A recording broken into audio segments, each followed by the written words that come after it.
isso não foi. Tá? Fala. 18. Tem um monte de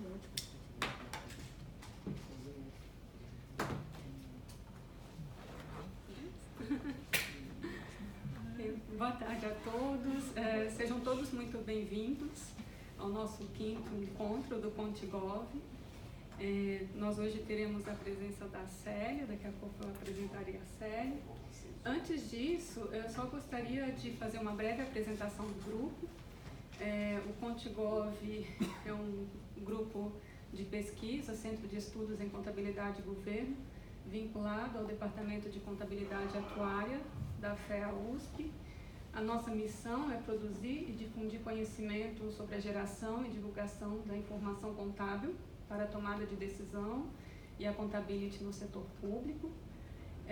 Nós estudamos assuntos relacionados ao setor público e desenvolvemos pesquisas, materiais e disciplinas sobre esse setor.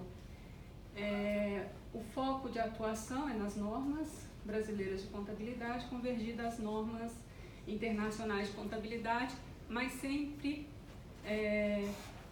vinculadas às decisões e ao processo de transparência e a contabilidade no setor público, né? Que é o que faz a contabilidade ter sentido. Nós tivemos, né, vários encontros, este é o nosso 5º encontro, já discutimos sobre custos, discutimos sobre mudança da Lei 4.320, sobre novas tecnologias que estão sendo inseridas em vários contextos, inclusive no contexto público, como, por exemplo, inteligência artificial. E hoje nós iremos discutir um dos temas que é bastante caro, né, para o setor público, das vinculações, vantagens e desvantagens. Então, para discutir esse tema, a Célia gentilmente aceitou o nosso convite para poder tratar deste assunto. A Célia, que é especialista no tema, a Célia Maria da Silva Carvalho, nome extenso. Ela é administradora pela FACED, Minas Gerais, é mestre em administração pública pela Fundação João Pinheiro e doutora em administração pública e governo pela Fundação Getúlio Vargas.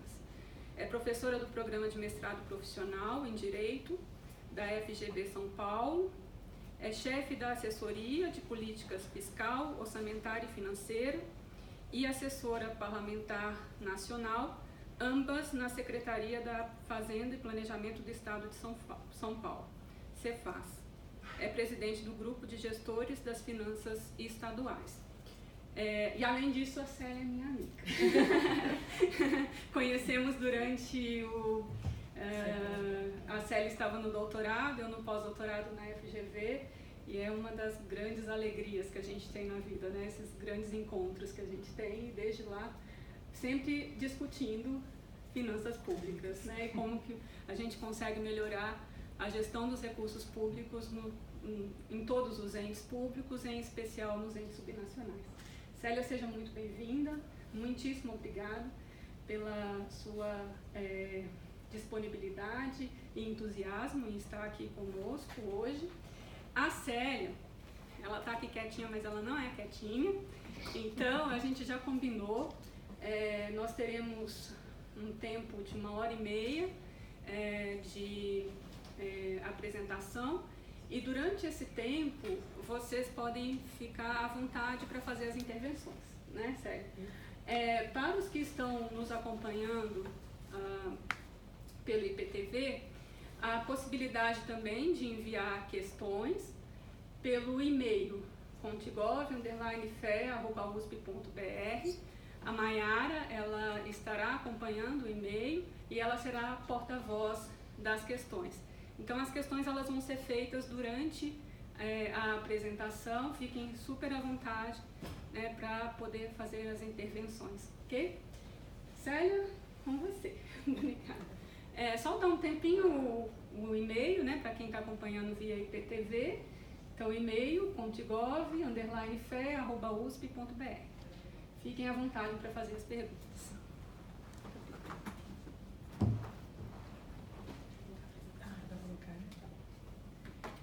Boa tarde a todos. Para mim é um prazer estar aqui, né? Uma honra poder falar para esse grupo assim tão seleto de conhecedores, né? E de entusiastas com a matéria. Eu me redescobri quando eu fiz mestrado e doutorado. Eu tenho 32 anos de serviço público, sou da carreira da fiscalização do Estado de Minas Gerais, cedida para o Estado de São Paulo. Então foi muito bom poder descobrir como é importante as discussões acadêmicas, né, e como eu encaixo tudo aquilo que eu tenho de experiência na área pública dentro da teoria. Então para mim foi assim, uma descoberta imensa e eu quero continuar a trilhar este caminho. Então eu agradeço a professora Patrícia, minha querida amiga, né, pelo convite. A vocês por estarem aqui, aqueles que também estão nos assistindo, né? IPTV, você disse? Sim. Eu não tenho nenhum tipo de formalidade, podem me interromper quando vocês quiserem, tá? Assim, eu prefiro que haja uma interação e a ideia aqui é apenas a gente trocar conhecimentos, né? É uma troca, eu vejo sempre assim, como uma troca, principalmente nessa escola, né? Que é uma escola que forma grandes profissionais. E eu acho uma das melhores escolas do país. Então é importante a gente ter a oportunidade de estar aqui e levar também um pouco das dúvidas e dos conhecimentos que os senhores têm, porque é só assim que a gente cresce. Eu falo muito com a Paty, quando eu dou aula, eu aprendo muito mais do que eu ensino, muito mais com a experiência daquele que está ali no dia a dia, né? Eu dou aula para um grupo de direito, imagina só, eu não sou formada na área, é muito interessante assim a troca que nós temos. Então eu espero que vocês também possam desfrutar aí da apresentação e me perguntem o quanto, me interrompam a hora que vocês quiserem, ok? Paty, posso ficar em pé? Posso pegar o microfone, que você sabe que eu não dou conta de ficar quieta nem de ficar sentada. Fique à vontade, sabe? Acho que não está funcionando.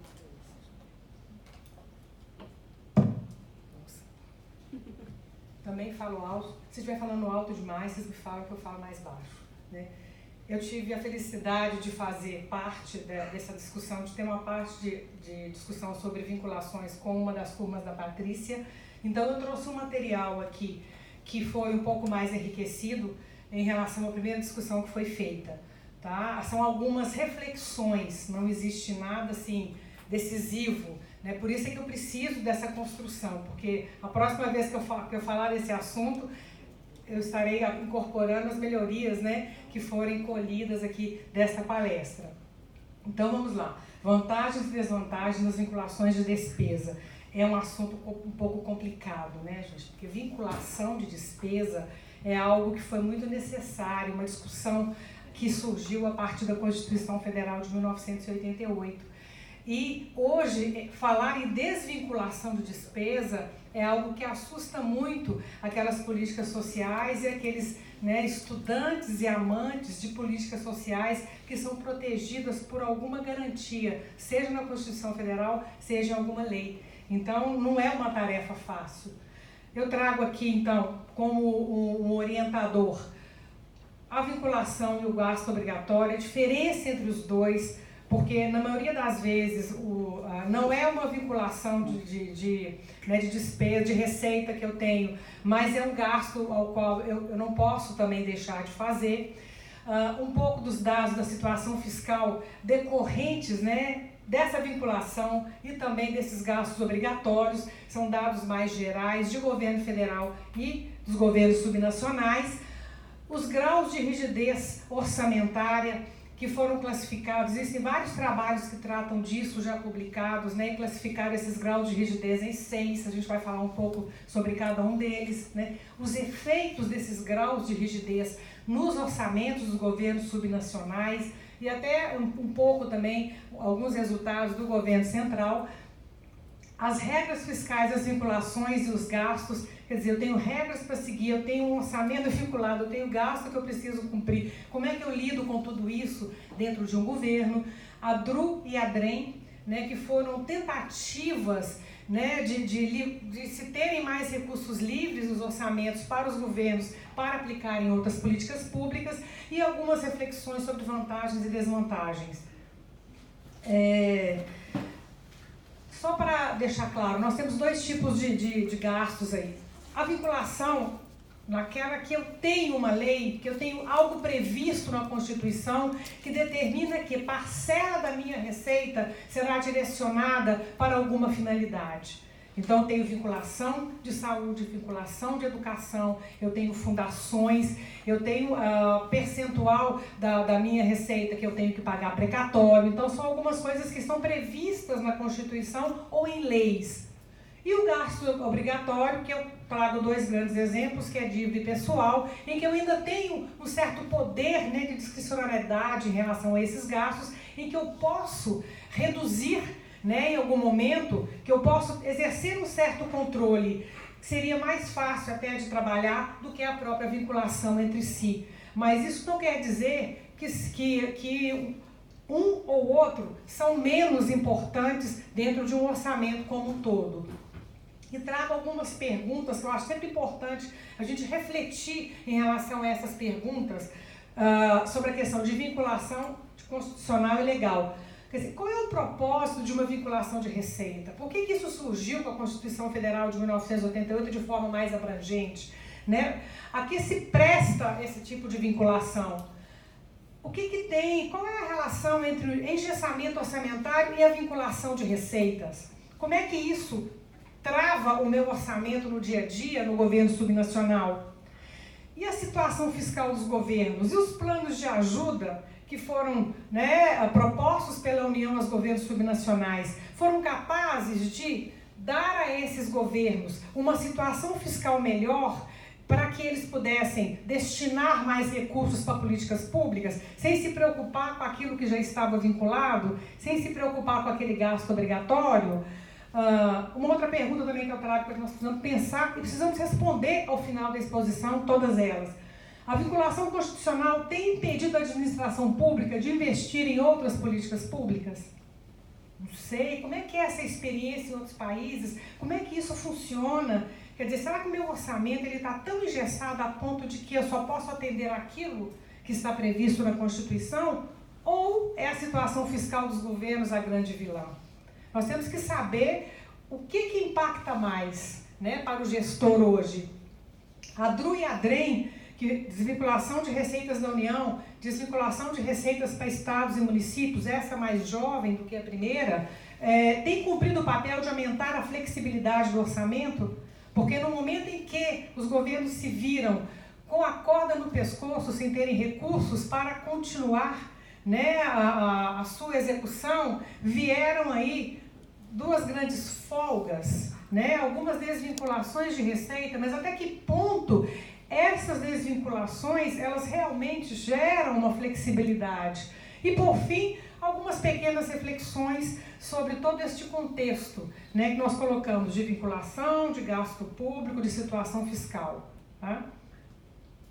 Bom, antes que a gente possa entrar exatamente nos graus de rigidez orçamentária, e dentre eles a gente vai destacar as vinculações, é importante falarmos um pouco, e todos os gráficos aqui são gráficos obtidos do FMI, do Banco Central, da própria STN, de alguns governos subnacionais, eu trago a seguinte questão para que a gente possa pensar. Há muito espaço para o ajuste fiscal pelo aumento das receitas?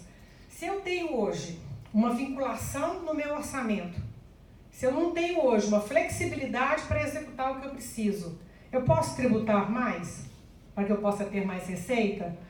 Então, é algo para se pensar. Em 2017, a carga tributária em percentual do PIB, no caso brasileiro, estava em torno de 32,3% do PIB. É altíssima. Nós temos uma carga tributária muito alta. Então, aumentar a receita dos governos subnacionais por meio do aumento da tributação, é esse o caminho? Porque quem é que vai pagar essa conta? É a sociedade. Quando eu tributo mais, quem é que vai pagar a conta? São eles, aqueles que estão ali na conta. Então, aqui é mais para mostrar para os senhores que nós já estamos no limite em relação à questão da carga tributária. Não é à toa que nós temos um projeto de reforma tributária tramitando no Congresso Nacional. Aliás, são vários projetos, né? E agora já parece que este último projeto que aí está, precisamos ter um acordo, que é o do Baleia Rossi, para que estados, municípios e União estejam juntos na criação de um imposto que seja um imposto mais simples, que seja algo, né, que não penalize tanto a sociedade como é hoje. Por outro lado, a gente também tem uma discussão paralela, que é a discussão de concessão de benefícios fiscais. Por que que eu, Estado, que tem um orçamento tão engessado, que tem um orçamento tão vinculado, concedo benefício fiscal? Abro mão da minha receita. Então eu preciso refletir sobre isso. Por um lado, eu tenho uma carga alta, uma carga tributária alta, por outro lado, eu concedo benefício fiscal e no final não tem dinheiro para aplicar em política pública. Eu trago aqui também uma evolução que eu acho interessante apresentar da carga tributária do Brasil de 1947 a 2017, aqui chegando nos 32,9%, acho. Então nós temos aqui, em 1947, a carga tributária em percentual do PIB era em torno de 14% do PIB.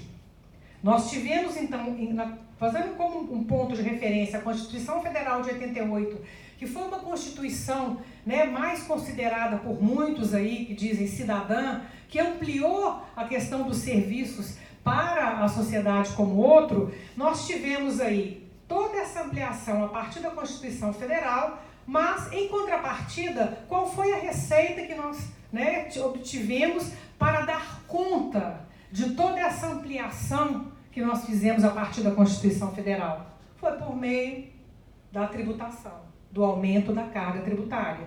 Então, vocês podem ver que assim, a gente tem alguns picos aqui, mas, na realidade, nós tivemos um crescimento, né, uma transferência, tá, dessa responsabilidade para o cidadão, porque é dele que nós cobramos o imposto. Do ponto de vista da dívida, então, se eu não posso mais tributar para aumentar a minha receita, para que eu possa deixar com que as vinculações continuem e o meu orçamento seja menos engessado, como é que anda a minha parte de dívida? Eu sou um Estado endividado? Como expandir? Há muito espaço para expandir o endividamento? Porque se endividar não quer dizer que seja algo ruim, desde que nós possamos, por meio daquele endividamento, fazer, né, ofertar alguma política pública e ter alguma entrega de qualidade para a sociedade. Então a dívida ela não é necessariamente ruim, agora muita dívida também não é bom. Então como é que nós estamos em relação à dívida? Olha só a situação do Brasil. Dívida bruta em percentual do PIB 2018, gente. Pela metodologia do Banco Central, que é uma metodologia mais simples, 76%, tá, do PIB em endividamento. Pela metodologia do FMI, que engloba aí algumas emissões de títulos da STN, tá, e algumas empresas, essa dívida chega a 87% do PIB. Então, quer dizer, o que é o PIB? Toda a riqueza que eu gero. O que eu estou fazendo? 87% dela está comprometida. Com o quê? Com dívida. Eu tenho que pensar. Então, endividar também não é uma solução. Principalmente neste momento em que eu tenho um percentual de PIB muito alto, né, de dívida muito alta em relação ao PIB.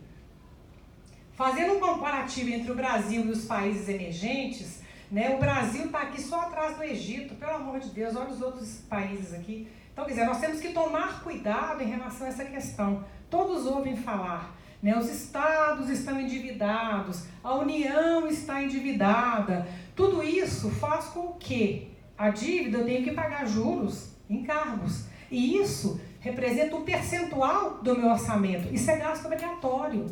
Juntou isso com aquilo que eu tenho de vinculação, a minha flexibilidade era muito pequena em relação à destinação de recursos para outras políticas públicas. Então, também, endividar talvez não seja a solução. Vocês estão muito sérios, podem falar, não tem problema. Eu pareço o cavaleiro do Apocalipse, né? Só dando notícia ruim. Fazendo um comparativo aqui entre a evolução da dívida em percentual do PIB de estados e municípios e da União, qual é a preocupação hoje da União? É reduzir esse crescimento e essa evolução da dívida em alguns pontos percentuais do PIB, porque a projeção que é feita pelo IPEA-DATA está no projeto de LDO da União, mostra que uma trajetória ascendente de dívida, né? Então é necessário que ela faça uma contenção disso. E no caso dos estados, aparece uma trajetória mais regular, Por quê? Porque em 2016 também nós tivemos um plano de ajuda bem interessante, né, que é a lei de teto de gastos. Já ouviram falar no teto dos gastos? Né? Então, nessa lei, nós ficamos 18 meses sem pagar a dívida. Então, fica parecendo que a nossa dívida não cresceu. Não, ela cresceu. Aquilo que eu não paguei foi incorporado ao meu saldo devedor. Então, nem a situação da União e nem a situação do Estado é boa.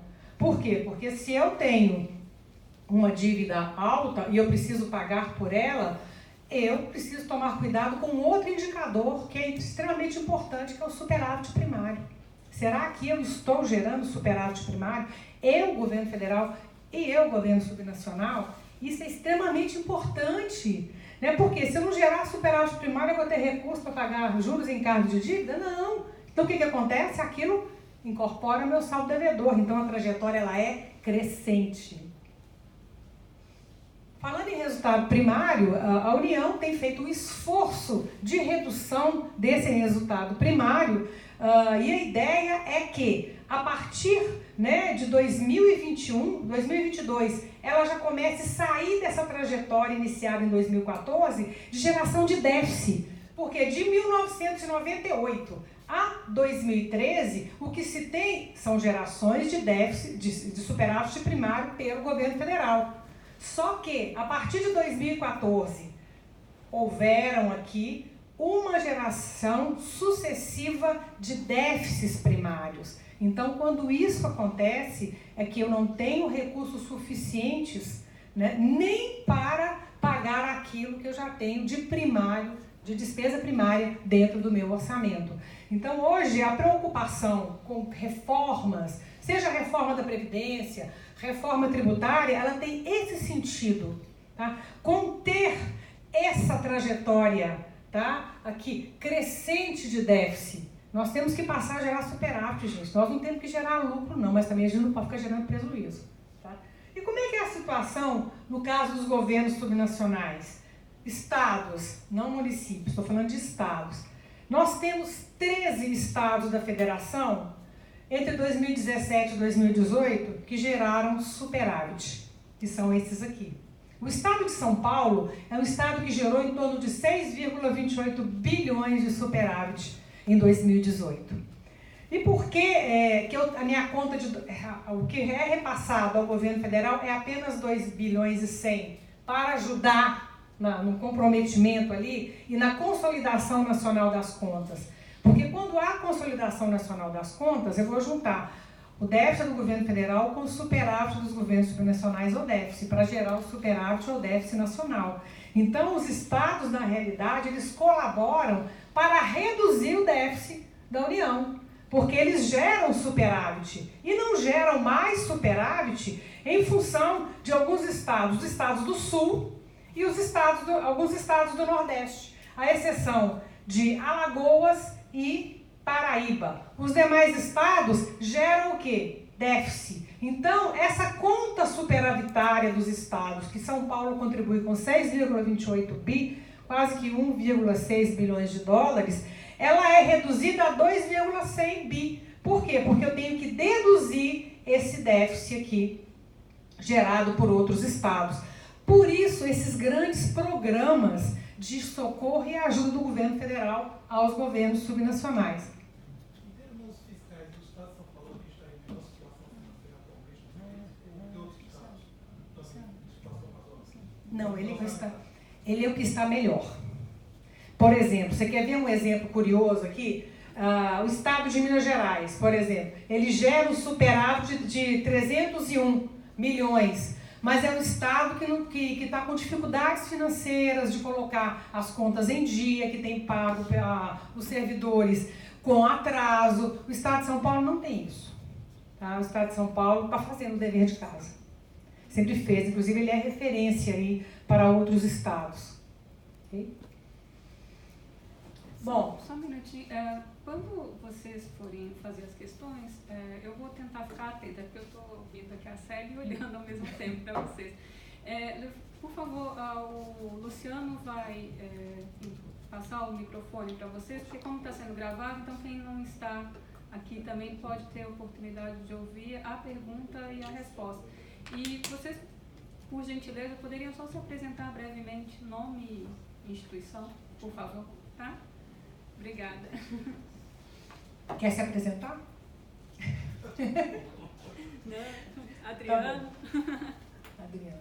Bom, então assim, foram grandes números que foram apresentados aqui agora, para os senhores entenderem que se nós temos dificuldades do ponto de vista dos indicadores, né, sejam resultado primário, sejam indicadores de dívida, indicadores de receita, fatalmente isso é um agravante, né, em relação à execução orçamentária do governo como um todo. E isso, juntamente com a vinculação, acabam por travar o gestor, porque ele não tem como dedicar e destinar mais recursos para outras políticas públicas que ele poderia até fazer. Claro que ele tem aquelas que estão no orçamento, mas ele não pode avançar muito em relação a isso, porque ele já tem um comprometimento muito alto, seja na geração de déficit, no pagamento de dívida, de precatório, de pessoal. Então, são várias questões que constam ali do orçamento que comprometem.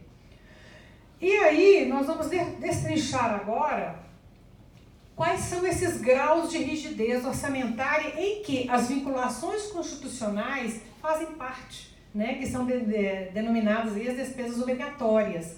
Quer dizer, são graus de rigidez que retiram muitas vezes do gestor a flexibilidade de fazer ou de aplicar alguma política pública que poderia ser mais benéfica para a administração pública como um todo. Porque hoje a vinculação, ela é igual para todos os estados, por exemplo. Então, em educação, em que eu vinculo 25% da minha receita, de algumas receitas, né, impostos, eu vou fazer a mesma vinculação no estado lá do Amapá, por exemplo. Às vezes ele não precisa de 25%.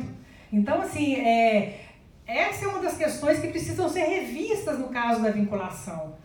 Né? Ela deve ou pode ser igual para todos se nós somos tão desiguais.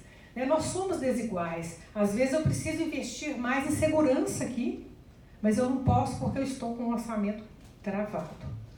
Então, quais são esses graus de rigidez e do que eles fazem parte? Eu tenho as despesas obrigatórias, a vinculação de receita, as despesas de caráter continuado, serviços de dívida, pagamento de precatório e os outros poderes. Nós colocamos os outros poderes aqui, é curioso, por quê? Porque nós temos que repassar, né, o recurso para os outros poderes. Então, eu não posso simplesmente falar, não vou repassar para você, não. Isso precisa, né, eu tenho uma obrigação constitucional.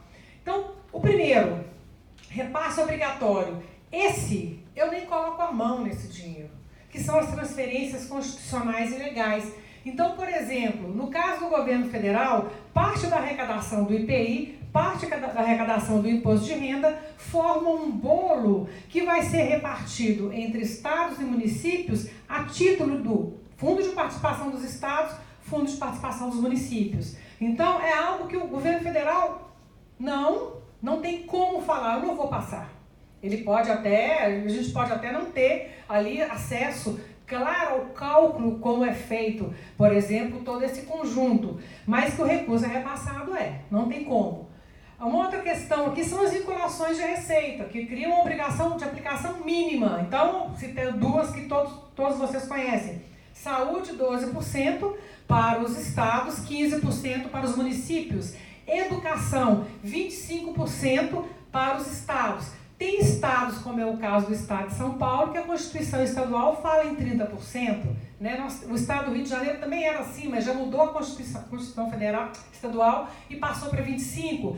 Então, assim, são valores em que eu também não tenho como mexer. Os recursos ali, eles têm que ser repassados, que são aquelas políticas públicas que são protegidas, né, por algum tipo de receita. Mas elas não são as únicas que eu preciso executar dentro da minha gestão.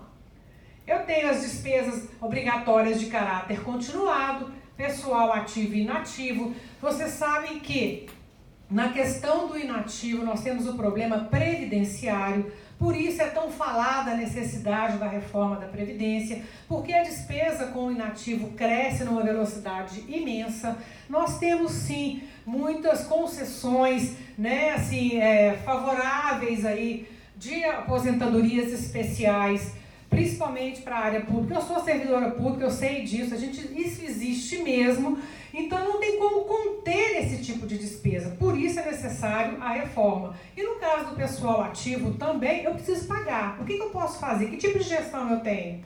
É uma gestão muito feita aqui pelo Estado de São Paulo. Eu não concedo aumento, eu faço mudanças, né? Isso é muito comum a acontecer, não em todos os estados, porque, por exemplo, tem outros estados que você vê a despesa de pessoal, hoje tem um limite na LRF, está muito além daquilo que está limitado por uma das regras fiscais, que foi a LRF 2000, Lei de Responsabilidade Fiscal. Tá?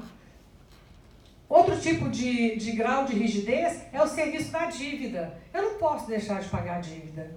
Se eu deixar de pagar dívida, por exemplo, a maior parte da dívida, né, dos estados hoje é com quem? Com a União. A União fez grandes planos de refinanciamento. Então, isso é, vamos supor, uma vinculação de receita?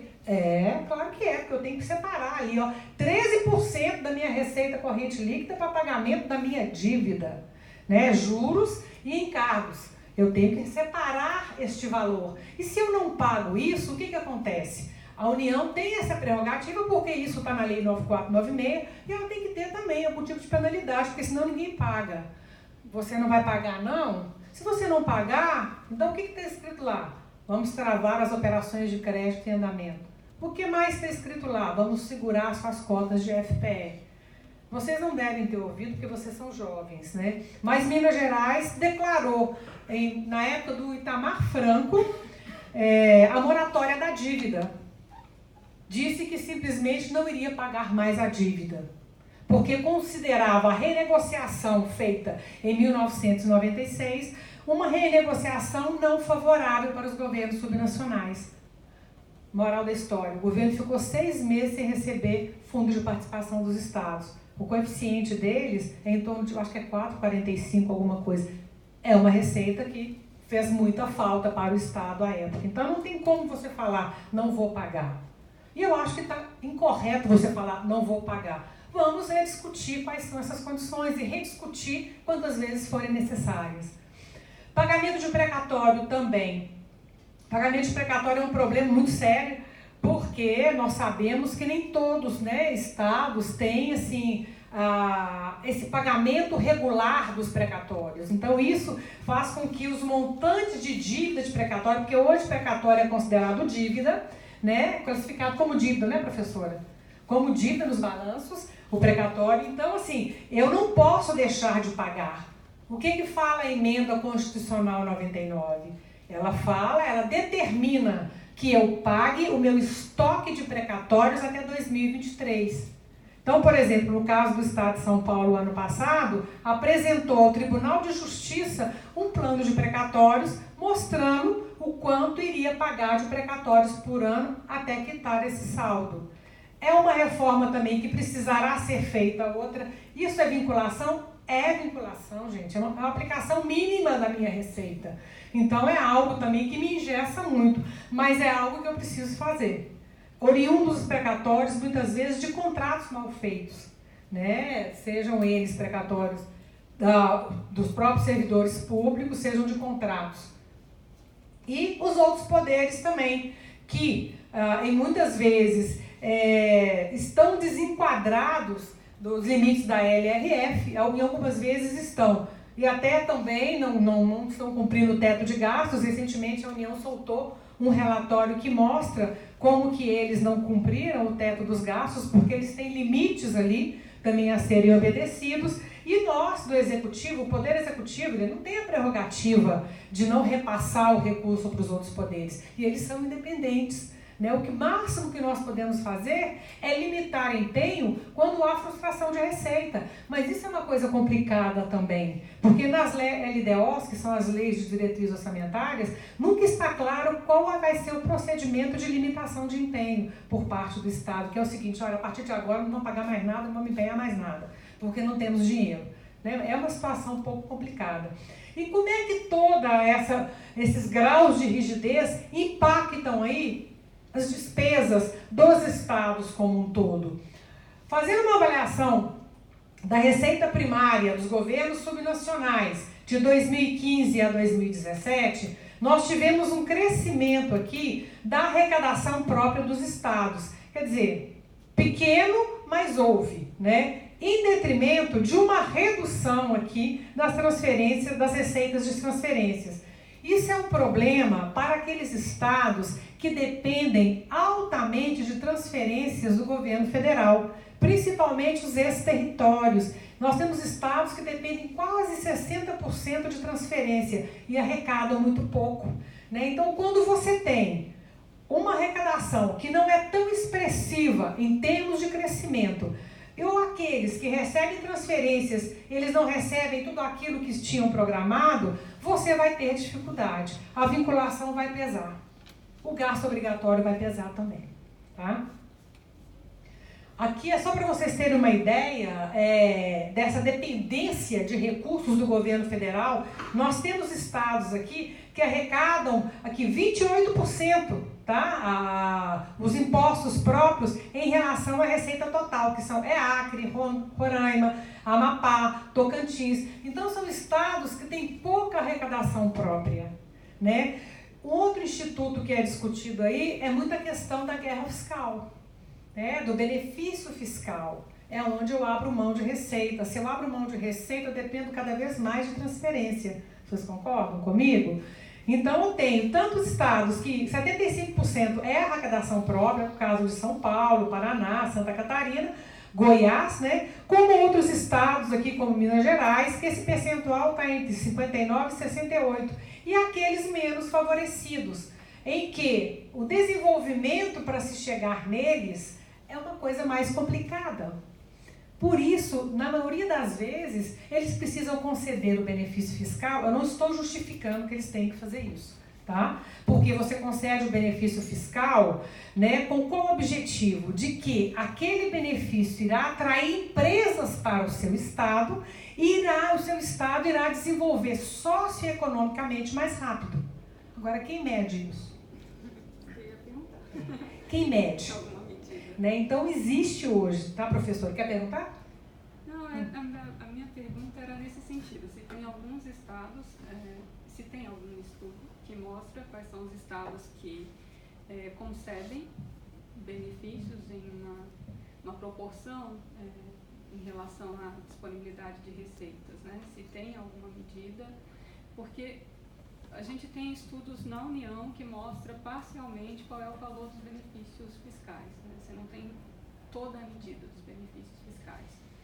E se tem algum estudo que é feito em relação aos estados, e se tem alguns, mesmo se não tem exatamente o valor dos benefícios, mas se tem variáveis que condicionam essa concessão dos benefícios, né?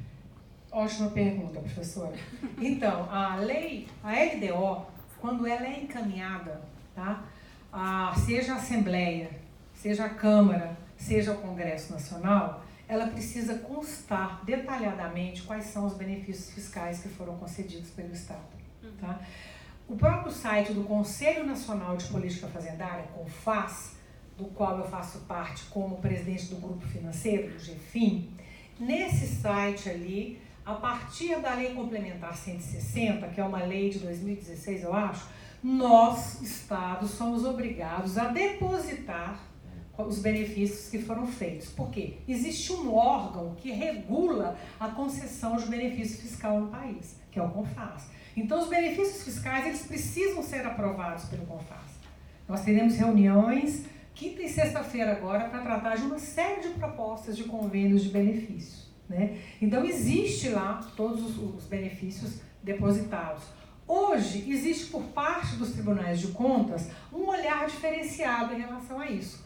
Eles estão cobrando dos governos subnacionais uma transparência maior em relação a esses benefícios concedidos. Por quê, Patrícia? Eu fiz um trabalho com o Zé Roberto Afonso, a gente publicou já tem um tempo. Nós fizemos um levantamento em relação às LDOs e nós não conseguimos enxergar na LDO qual que era o montante, né, e como é que isso estava distribuído por segmentos de benefícios nas LDOs dos governos subnacionais. Nós não conseguimos fazer essa medição. Então, ela é uma medição complicada. Você não consegue, por exemplo, saber se aquele benefício realmente gerou, tá, algo assim, um desenvolvimento socioeconômico para a região. Uma coisa interessantíssima que eu estive fazendo uma palestra sobre regras fiscais na semana passada por um grupo seriam os secretários, né, dos governos subnacionais na Argentina. Foi em Mendonça. E lá, o governo de Mendonça está soltando um tipo de benefício fiscal diferente. Olha, primeiro, você investe, eu não vou te conceder nada. Primeiro você investe, me prove que aquele investimento gerou emprego, gerou desenvolvimento socioeconômico, e depois que você me provar, eu vou te conceder durante 5 anos um benefício. Então eu acho que é uma solução interessante, eu não tinha visto ainda, mas não é o que fazemos. Muitos estados aí, por não terem capacidade arrecadatória, né, não há interesse, né, de uma empresa de se instalar no meio do estado ali, onde ele não tem como escoar a mercadoria dele, ele acaba abrindo mão para atrair outras empresas sobre esse título de desenvolvimento socioeconômico. É um prazer, meu nome é Wesley, eu sou aluno do doutorado aqui da USP, em controladoria e contabilidade, atuando aí na área pública também, né, com a professora Patrícia. Eu gostaria de fazer uma pergunta e até saber se existe algum paralelo, gostei muito dessa transparência, fazer um paralelo desta transparência com aquela que a gente viu mostrando que o Estado de São Paulo ele possui um alto superávit, né?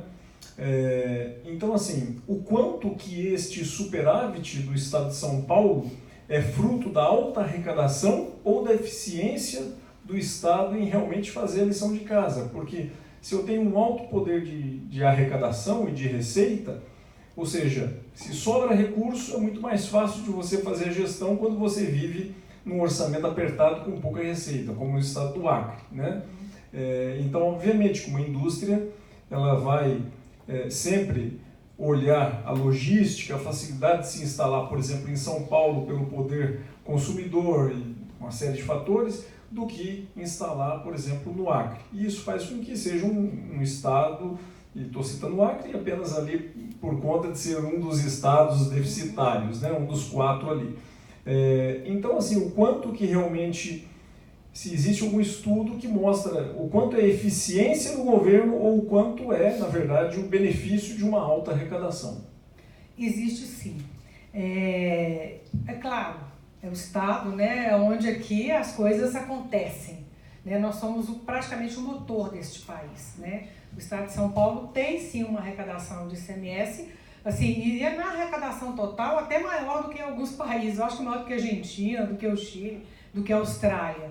Mas, por outro lado, segura muito na despesa. Ainda vai segurar mais. Porque essa sobra de recurso, esse resultado que é gerado, ele não é gerado à toa, né? Ele não é desperdiçado, porque é um Estado que mantém sem aumento da categoria há muito tempo. É um Estado que segura mesmo pelo lado da despesa. Então, se ele não segurasse pelo lado da despesa, ele estaria como, por exemplo, na situação do Estado do Paraná. O Estado do Paraná, ele está numa situação complicada. O Estado de Santa Catarina está numa situação complicada. O Estado do Rio Grande do Sul é pior, né? Porque são estados também que têm um bom, né? que arrecadam bem. O Estado de Minas Gerais. Então, assim, se você ver e fizer uma análise das despesas, há sim um rigor, tá? pela gestão aqui do gasto público. Então, assim, geramos por isso, porque somos rigorosos. E vamos ser mais ainda, porque a situação não está favorável, nós não estamos tendo um crescimento, né? A economia ela não está crescendo como gostaríamos, então nós temos que segurar pelo lado do gasto. Coisa que outros estados acabaram se não fazendo na sua totalidade e acabando gerando aí déficits. Tá? Okay. Sério, com a mesma curiosidade, quando ele segura mais pela despesa com o pessoal, porque quando você, pela sua fala, né, não dá aumento, né? Ele segura esse bastante. É pela despesa com o pessoal? Pela despesa com o pessoal, porque esse é o maior gargalo que nós temos hoje na administração pública, é a despesa com o pessoal. Apesar de ser um Estado altamente, assim, tem uma dívida muito alta, está 1,7% da sua receita corrente líquida, é um Estado que tem liquidez corrente, é um Estado que tem poupança corrente, né? Diferentemente de outros estados aí que não conseguem ter esse recurso em caixa. Então isso é na unha mesmo. Sabe, a despesa de pessoal ela tem um impacto muito grande, muito pesado, né? É um percentual muito alto da receita corrente líquida do Estado. Aqui é só mostrando, mas eu já tinha mostrado para vocês, que nós temos estados que têm um grau de dependência de mais de 70%, ao caso do Amapá aqui, ó, de transferências do governo subnacional. Então, quando o governo central reduz a transferência, não sei porquê, o que acontece? A arrecadação de imposto de renda não foi ideal, a arrecadação de IPI não foi ideal, na composição do bolo o FPE veio menos do que ele esperava, ele vai ter mais dificuldades, porque ele tem que ter 12% na saúde, 25% na educação, ele tem que pagar precatório e a maior receita dele está reduzindo, que é a receita de transferência. Então, assim, nós ainda temos uma leva de estados que tem uma dependência grande ainda de receitas do governo federal. Aqui é só um comparativo para vocês entenderem o seguinte, que o Brasil é um país que tem uma despesa corrente aqui de em torno de 40% do PIB e uma despesa de capital, que significa investimentos, em torno de 2% do PIB. Então, nós temos que melhorar este quadro. Quer dizer que eu estou utilizando praticamente a minha receita para manutenção da máquina, investindo muito pouco naquilo que eu preciso investir. Isso é culpa da vinculação? Isso é culpa da má gestão? Onde que está a culpa em relação a isso? Porque o papel do Estado não é gerar superávit, é fazer entregas de políticas públicas para a população. Vocês concordam comigo? Mas eu tenho dificuldades aqui. Aonde estão essas dificuldades? Quais são as despesas que estão fazendo com que eu não consiga avançar naquilo que eu preciso avançar? Eu trago muitos exemplos porque fica mais fácil de explicar a vinculação no contexto do que ficar falando de lei de vinculação aqui, né? Bom, despesa primária corrente, 2010 a 2017, a média dos estados em percentual da receita corrente. Nós tivemos um crescimento de 2000 a 2017 das despesas primárias correntes. O que está aqui dentro, gente? Despesa primária corrente. Pessoal. Em detrimento de quê? Dos investimentos. Então, nós temos um problema de pessoal. Nós temos um problema da Previdência, um crescimento de despesas com inativos. Pois não? Oi, meu nome é Francisco, eu sou ex-aluno aqui da faculdade do curso de contabilidade. Quando você fala que a gente tem um custo com despesa de pessoal e a gente deixa de investir, por exemplo, segurança seria um investimento. E você deve ter uma correlação alta com pessoal. Então você tem essa quebra vou talvez usar um termo não correto, mas daqueles servidores que estão assim na ponta, professores, policiais e tal, e do que você usa para cuidar da máquina, né? Então, eu acho que são dois tipos de gasto, mesmo que seja com o pessoal, bastante diferentes. Você tem essa quebra? Se nós temos isso aqui, temos. Nós temos. E aí fica mais fácil de enxergar, a gente consegue inferir. Por exemplo, qualquer aumento na educação impacta diretamente, qualquer aumento na polícia, porque são as grandes folhas que nós temos, são essas. Saúde também são as grandes folhas. A diferença é que saúde e educação eu tenho vinculação, policial não tem. Essa é a diferença. Às vezes eu precisava investir mais em segurança. Então assim, agora que voltou. Tem essas questões sim que nós precisamos avaliar, tá? Porque o impacto ele é muito grande. Nós temos um projeto de lei, está um pouco adormecido, que é o piso, como que chama? Da segurança pública, aquele piso, esqueci o nome do piso, que era um piso que eles queriam implementar no país todo como sendo um piso do salário do policial, juntando as carreiras, bombeiro, policial militar e policial civil. baseado no salário do policial do governo federal, do Distrito Federal. Você quebra o país. Não é que nós somos contra, mas você quebra o país. Olha, ninguém é contra qualquer tipo de aumento. É só me falar de onde nós vamos tirar o dinheiro para pagar. Essa é a questão. Porque o que eu vou mostrar para vocês é que não tem de onde tirar o dinheiro para pagar. E se você não tem de onde tirar o dinheiro para pagar, nós precisamos fazer algum tipo de contenção, porque nós precisamos entregar produtos para a sociedade como um todo.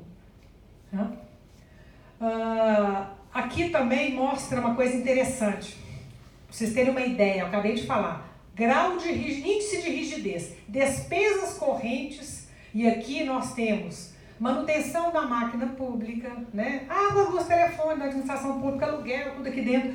Pessoal, está aqui dentro, mais serviço de dívida, como percentual da receita líquida do Estado.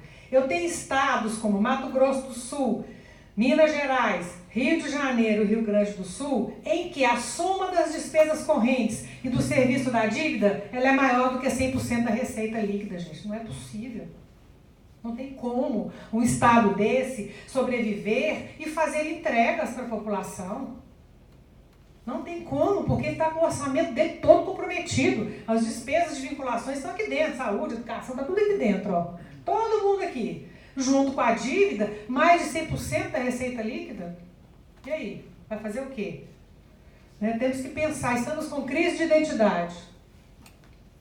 Uma composição interessante para vocês avaliarem também, que tem tudo a ver com a questão de vinculação, e ninguém deve estar enxergando nada, porque nem eu estou, é essa aqui em relação à composição das despesas dos governos estaduais em 2017. Eu tenho estados aqui como o Rio Grande do Sul, e eu vou ter que vir para cá porque eu não estou enxergando percentual, 78% da despesa aqui, da composição das despesas do governo, é com pessoal em cargos sociais.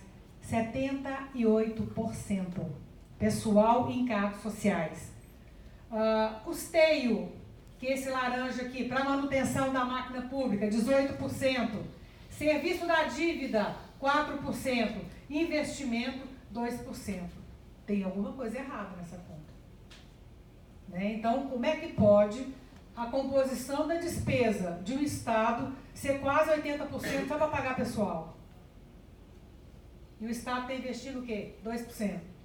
Né? Isso aí com os outros também. Aqui eu tenho a distribuição de todos eles, né? Para que vocês possam ter uma ideia aqui de como que se estaria. Rio de Janeiro, esses são estados que estão com mais dificuldade.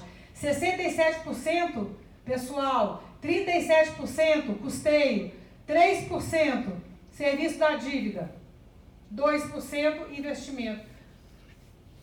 É complicado, o Estado do Rio de Janeiro aderiu àquele programa que é o regime de recuperação fiscal, 3 anos sem pagar a dívida, para poder ver se consegue consertar, né, toda essa composição aí no seu Estado. É uma questão complicada, parece que está com dificuldade, está pedindo aí a União que prorrogue um pouco mais isso. Tá? Patrícia, como é que eu estou de horário aí? Atrasadíssima, tem certeza. São 5 horas. Sangue de Jesus. Mais uma outra, vou passar mais rápido aqui. Em relação à despesa de pessoal, participação da despesa pessoal na despesa primária, 48% dos estados estão acima dos 60%. Esse limite aqui é o limite da Lei de Responsabilidade Fiscal. Tem um limite para a despesa de pessoal dos governos subnacionais. Então eu tenho aqui Rio Grande do Norte, que não está pagando, com dificuldade de pagar funcionalismo, com dificuldade de pagar fornecedor, tá? O próprio Acre, um estado jovem, né, gente, que já tem uma despesa com pessoal alta. Isso é uma coisa preocupante. O estado que nasceu com a Constituição Federal de 88. Amapá, outro estado jovem, Distrito Federal, Tocantins, Minas Gerais, Sergipe, Alagoas. Então aqui, são quase 50% dos estados estão com problemas em relação à despesa com o pessoal. Tá?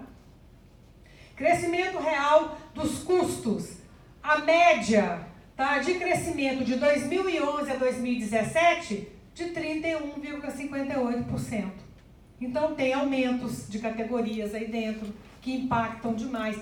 Tem o crescimento vegetativo da folha, Existem muitos benefícios, biênio, quinquênio, triênio, sei lá, cada hora você recebe um ênio diferente. Tudo isso faz com que, ao final, essa folha fique muito inchada. As pessoas começam na carreira com determinado salário, daí a 3 anos já estão no final da carreira, já atingiram o total. Quer dizer, que sentido faz isso?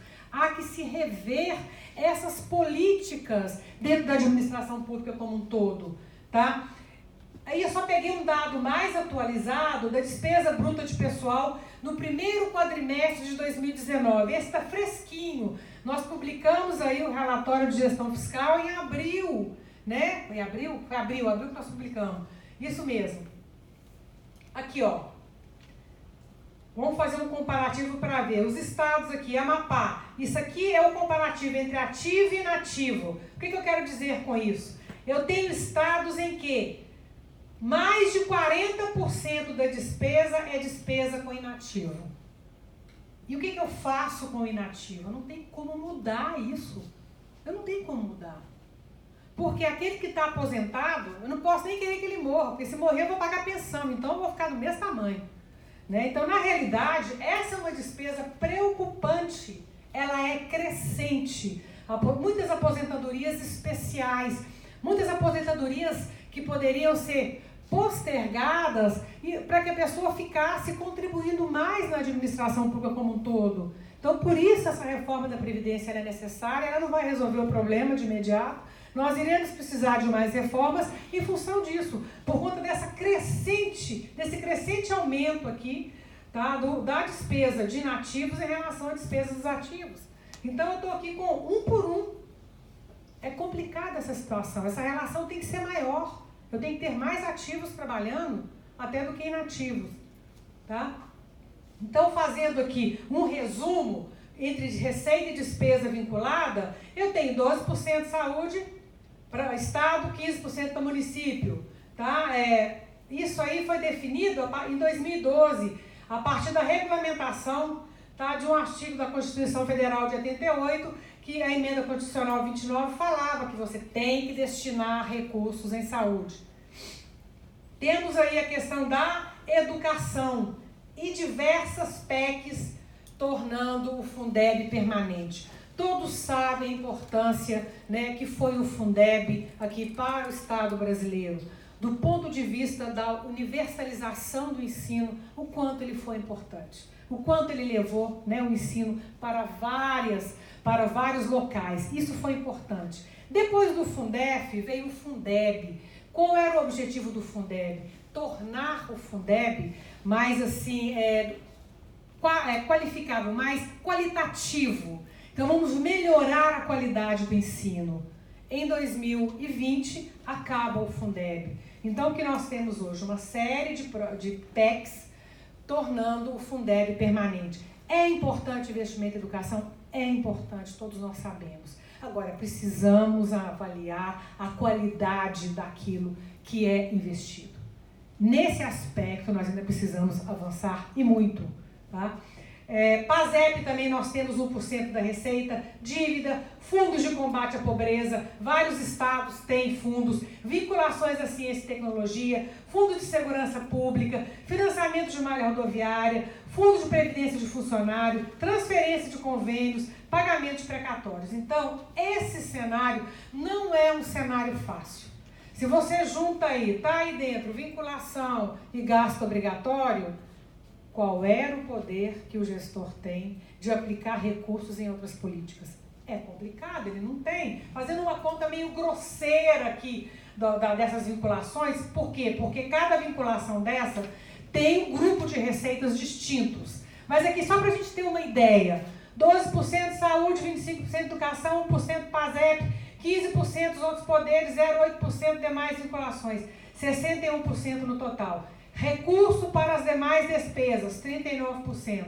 E as outras políticas públicas? Habitação, segurança, saneamento. E aí, cadê o dinheiro para aplicar? Então, vem a primeira pergunta. A vinculação constitucional tem impedido a administração pública de investir em outras políticas públicas? Ou é a situação fiscal dos governos a grande vilã? Qual que é mais forte aqui? É a vinculação ou é a situação fiscal? São coisas que nós precisamos refletir. que precisam ser repensadas. Porque senão o Estado vai perder o sentido daqui a pouco. Porque a única coisa que ele vai ter é dinheiro para pagar pessoal. É só isso. Não vai investir nada.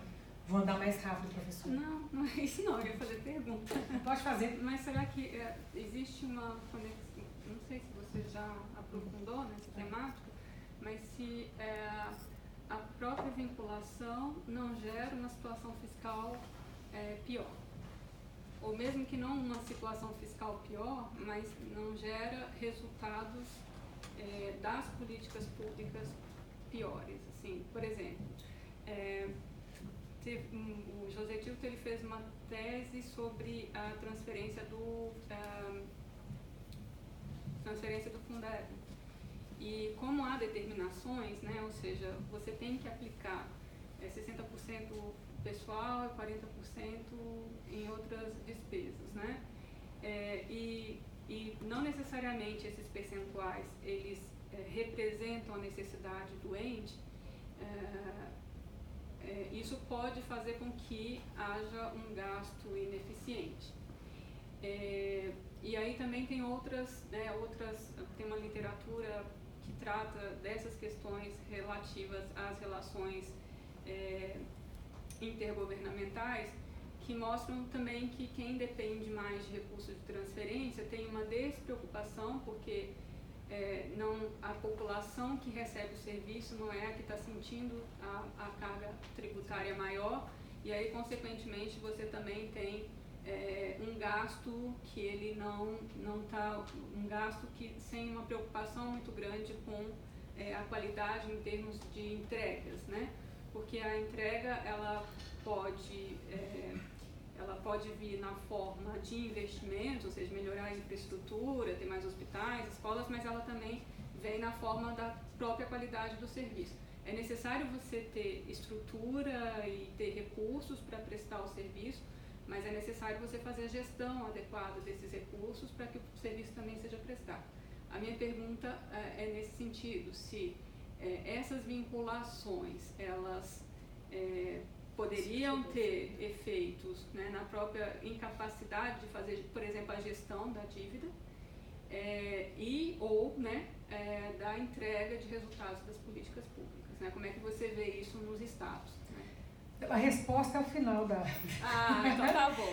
A professora já está lá na frente. Eu trago dois exemplos aqui relacionados à educação e à saúde, em que a gente precisa refletir, né, até que ponto essa vinculação realmente ela é benéfica, ela é favorável, ela realmente tem produzido melhores resultados, tá? Fazendo com que, como eu não posso mexer nisso, então só me resta contratar a operação de crédito para ter recurso para aplicar em outras coisas. A gente vai falar isso no final. A operação de crédito é um problema, né? Porque você gera desigualdades ou inequidades intergerações, né? Eu brinco muito com os meus alunos. Infelizmente, a gente está na geração que estamos pagando pelos benefícios de outras, né? E eu acho que para frente mais ainda. Nossos filhos então, e netos. Exatamente. Mesma coisa. Nossos filhos e netos pagarão por isso. Porque nós temos aí, tem um custo muito alto. E a professora tocou uma coisa interessante, antes de você perguntar, porque senão eu esqueço que eu estou velha, então não pode ser assim 3 perguntas seguidas, senão eu não vou lembrar. A professora tocou numa coisa interessante, que é a seguinte: aquele Estado que vive de transferência, é claro que ele não sente a tributação. Como o Estado como o nosso aqui, que tem que tributar o tempo todo, tem que estar escolhendo que tipo, né, de segmento ele vai, né, tributar mais ou não. Isso é uma coisa que a gente não tem medido, não. E é interessantíssimo a gente poder medir isso. Tá? Pois não? Obrigada, professora. Bom, meu nome é Fábio, eu sou servidor federal do extinto Ministério do Trabalho. O espião do outro poder. Então, assim, eu acho que a questão principal da vinculação de receita, ela tem, são vários problemas que juntos, né? Você tem uma estrutura tributária regressiva, a gente tem a tentativa de criar uma social-democracia em um país continental e que que a maior parte das pessoas trabalham em indústrias que não têm valor agregado.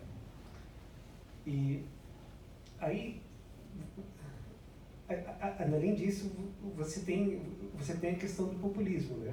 Será que os governadores e os prefeitos vão investir em saúde, em educação, se eles tiverem a opção de fazer obras mais visíveis? Então, aí você tem a questão de gasto com o pessoal, que é uma questão complicadíssima.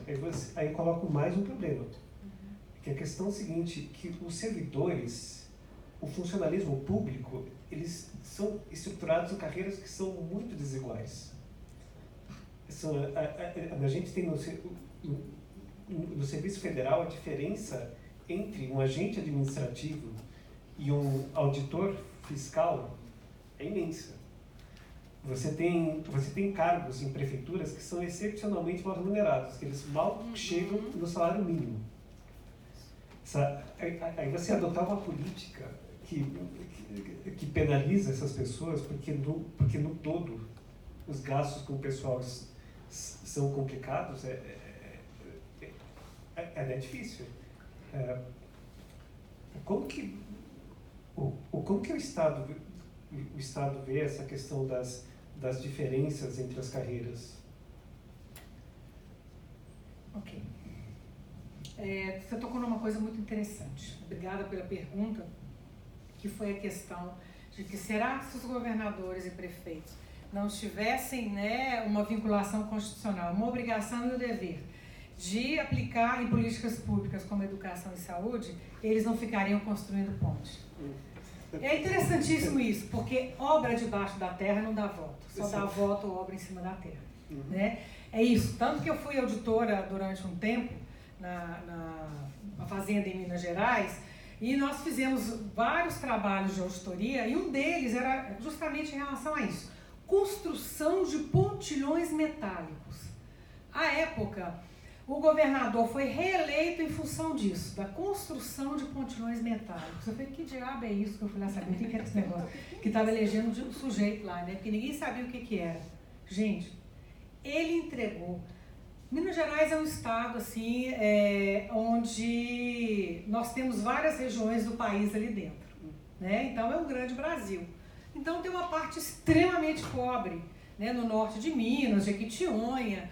O que foi essa construção de pontilhões metálicos que elegeu?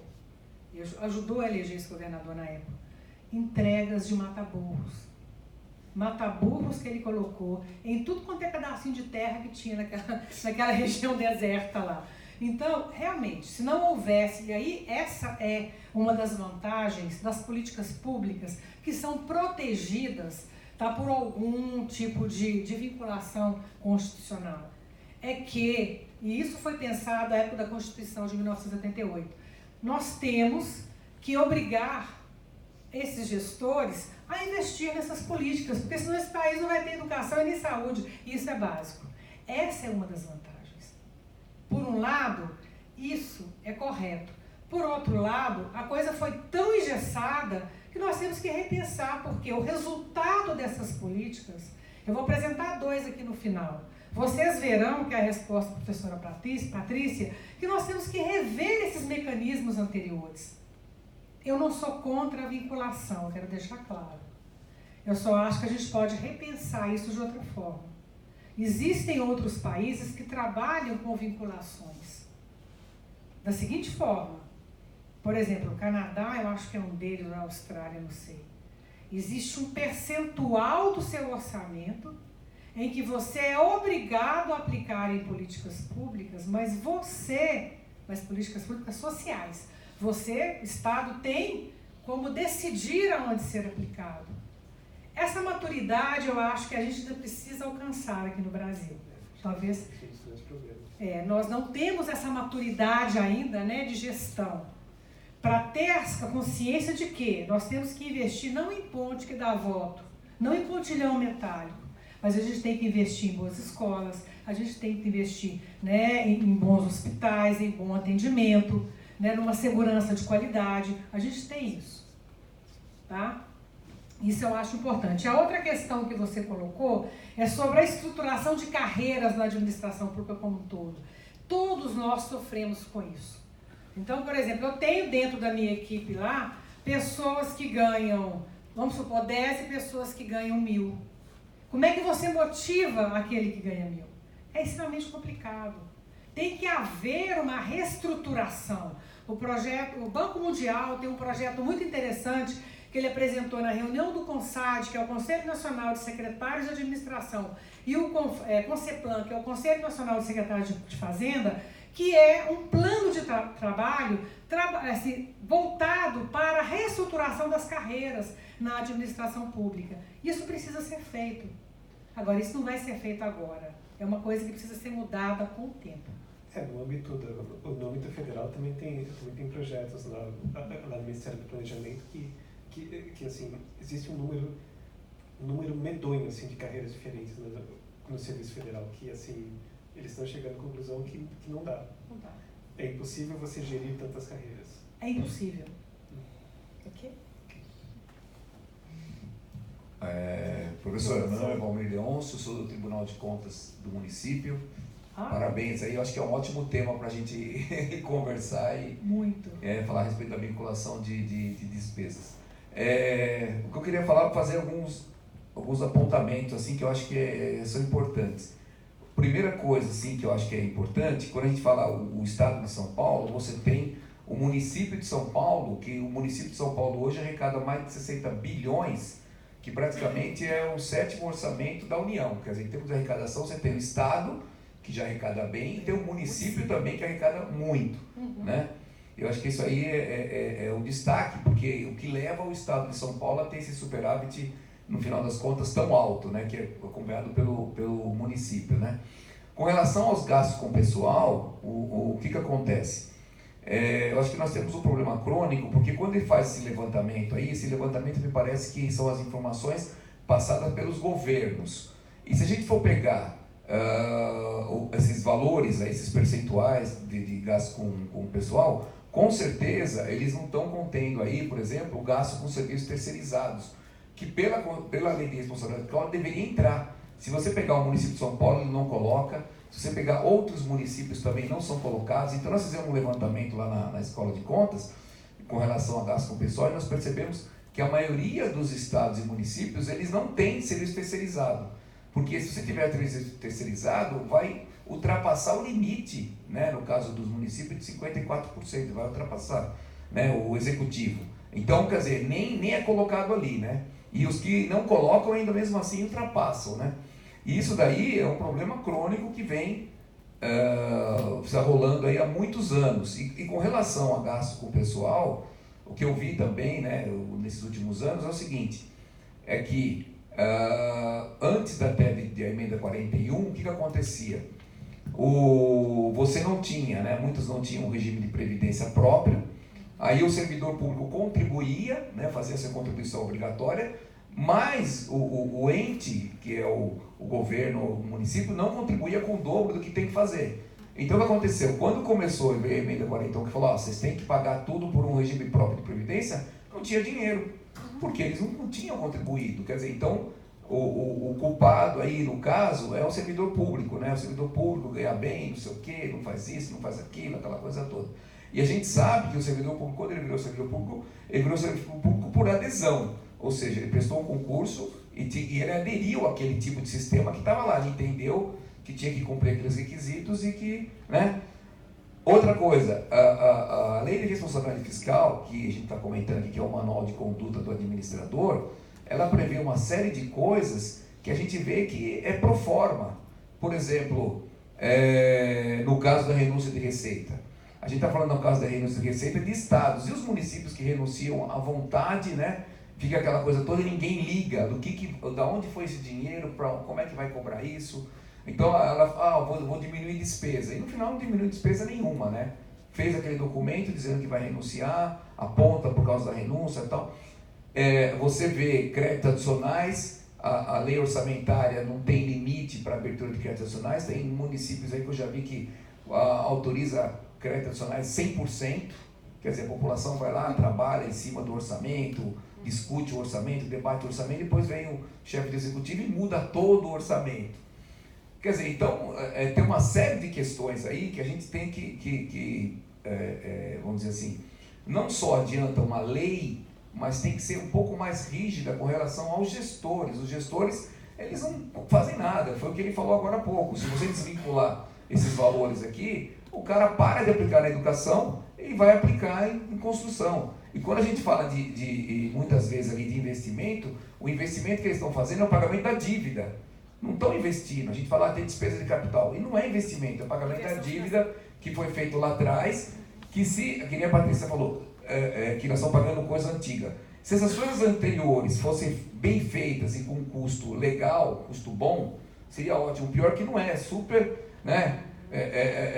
Geralmente esses valores são superfaturados, quer dizer, então fica essa coisa, esse monte de coisa aí, que a gente tem que, para poder acertar a situação, primeiro tem que acertar os gestores, porque não adianta, a gente pode fazer lei, fazer isso, fazer aquilo, que os caras não vão cumprir.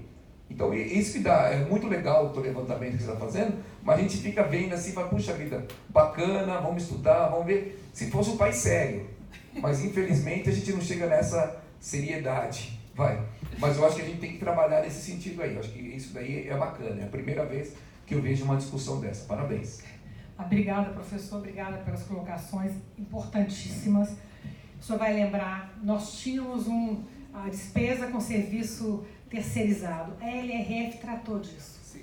Isso caiu, foram 3 anos apenas. Então o senhor tem toda a razão, ninguém tem controle sobre isso. Ninguém sabe, isso existe na administração pública como um todo. É algo que talvez devesse voltar, porque naquele momento, acho que foram de 2000 a 2003, em que nós tínhamos que apresentar a despesa com serviço terceirizado ali, vinculado, acho que a 2000 ou 1999, não sei, não era o último ano, ali se tinha um controle da despesa com terceirizados. Depois que isso foi embora, ninguém sabe como isso anda dentro dos orçamentos. É uma questão seríssima que a gente precisa avaliar.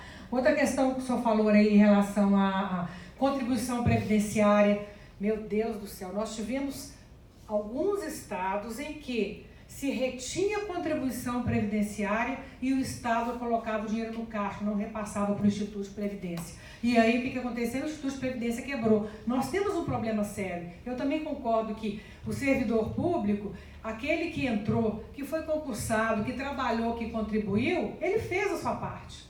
Né? Tudo bem, ele tem algumas regalias, tá? Mas ele fez a sua parte.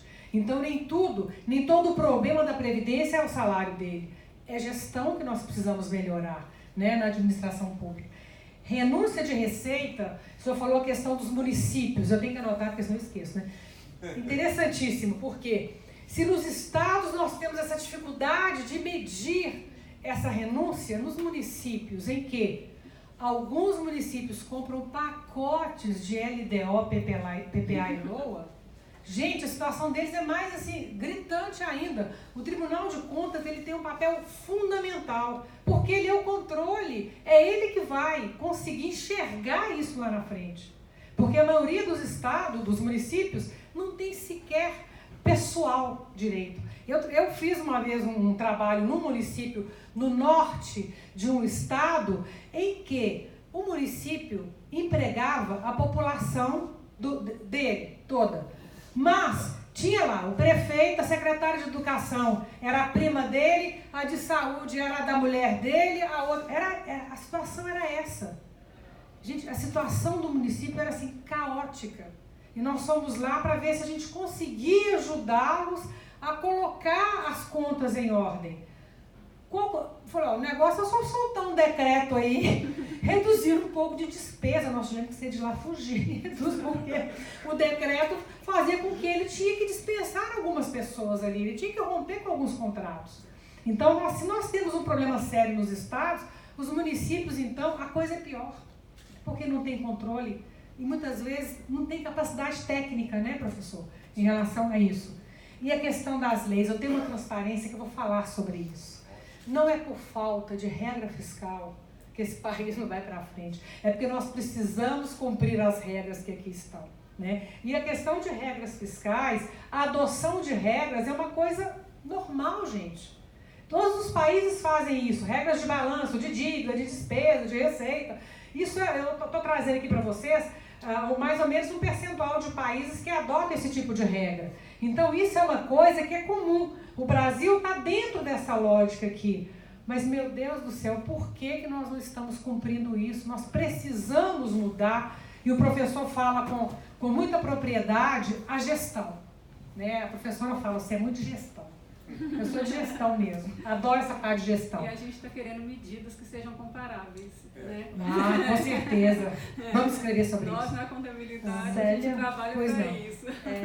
O professor Ricardo Rocha de Azevedo, da Universidade Federal de Uberlândia, te mandou uma pergunta. Ele está acompanhando a gente, acho, pelo Facebook. Muito bem, obrigada, professor. E aí eu vou ler o trecho e depois a pergunta, que na verdade é uma opinião sua.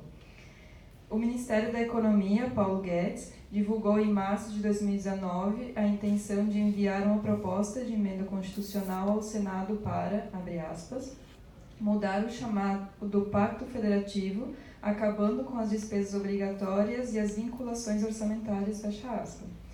Aí ele coloca aqui a frase do ministro, que é: os políticos têm de controlar 100% do orçamento. E aí vem a pergunta para você. Qual a sua opinião sobre o fim das vinculações como colocado pelo ministro? É utopia? Olha, meu Deus, é difícil, né, falar sobre isso aqui, ainda mais sabendo que estão me ouvindo, meu companheiro lá de Uberlândia, professor Ricardo, né, obrigada pela pergunta.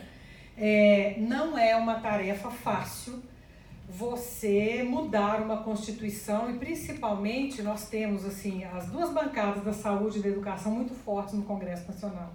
Eu gostaria de ver um deputado, um senador defendendo essa proposta. Eu acho que é uma coisa complicada. Na minha opinião, eu acho que nós precisamos rever. Tem que haver algum tipo de revisão das vinculações. Eu não acho que você tem que acabar com as vinculações, mas a gente tem que rever quais são as regras aí que regem essa vinculação. Num país tão desigual quanto o nosso, eu não posso ter uma regra para 27 estados e mais de 5.500 municípios. Isso precisa ser revisto. Agora, isso é um trabalho árduo no Congresso Nacional. Veja bem, eu acho muito complicado, eu faço um pouco assessoria parlamentar do Estado de São Paulo, né? Então a gente sabe que os deputados e os senadores ali, eles têm aquela visão muito social, e é o papel deles mesmo, é defender a sociedade, foi para isso que eles foram eleitos.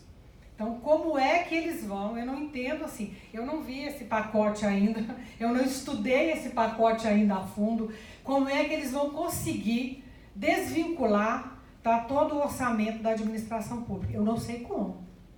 Eu não sei se seria possível se fazer isso, tá, nesse contexto que nós temos hoje. Porque o deputado e o senador, na minha opinião, que votar contra uma desvinculação, ele não é eleito depois. Ele não, então, o custo político de uma proposta dessa é muito alto. Por exemplo, o Fundeb, que hoje nós temos uma PEC querendo torná-lo permanente, não são uma, são 6 PECs. Querendo torná-lo permanente, é complicadíssimo você votar contra um projeto desse.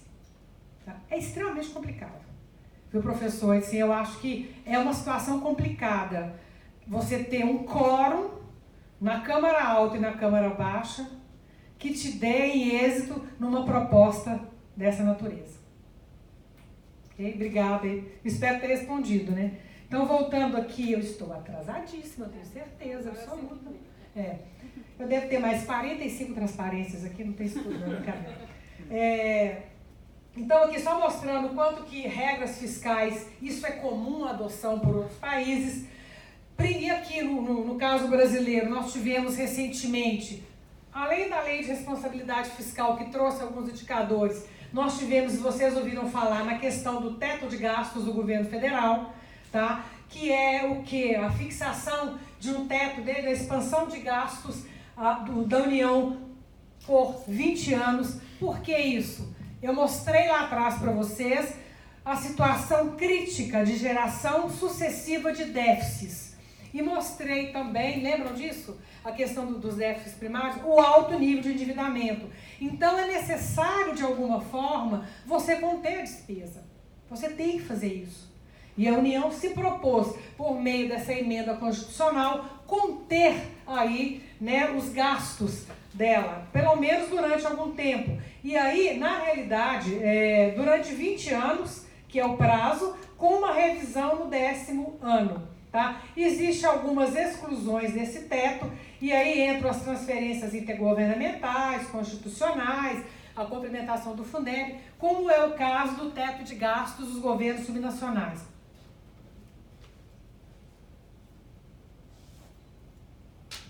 Na verdade, é mais um esclarecimento. Isso vale para o executivo. Então, o legislativo não tem essas obrigações ou ele tem? Não, tem meta para ele. Ah, tá. Tá? No caso do governo federal tem.